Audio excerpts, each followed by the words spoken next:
Sawa, tumesoma wote. Unalijua jina langu la kwenye attendance. Nimekuwa kidogo na jina la biashara, jina kubwa, unaanza kuita jina langu la kwenye attendance. Watu ambao walijua unajifanya unajua sana. Sitaki. Jina langu la biashara lishakuwa kubwa. Unajua bwana yule mfanya biashara mkubwa, yule bwana mtu mashuhuri. Yule anakuambia, yule si nani? Nyarugusu yule.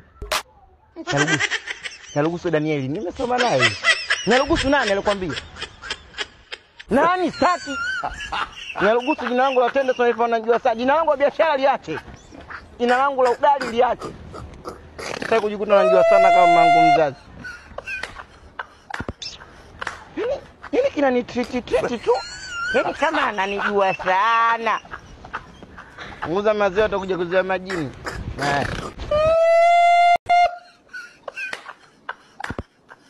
Ona soma mapenzi yanachanganya.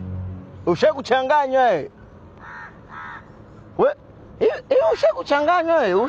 Ushapo kwa chumba cha mtihani alafu ukapewa chabo. Alafu chabo imetoka kwa kipanga.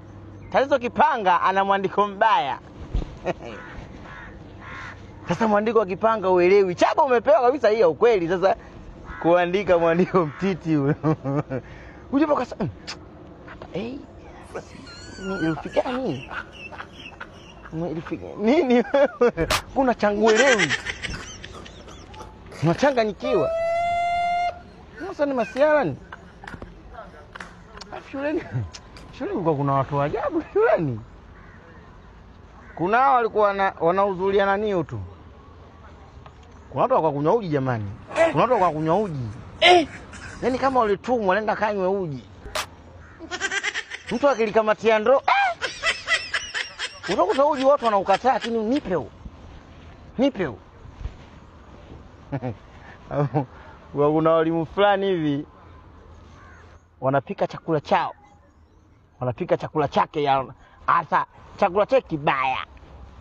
Wanafunzi wanakitaka chakula cha mama fulani huko, mama Juma. Anaanza kuwaforce. Shule imesema mnakula shuleni. Lete la chakula. Kumbe ubwabwa wake, walimu ubwabwa wako mbaya. Tunataka ubwabwa wa mama Juma. Naomba kutuforce unasema wizara juu imeleta chakula, kumbe ubwabwa wa kwako. Mwalimu. Pika vizuri ujui. Tunguli limesimama kana nini.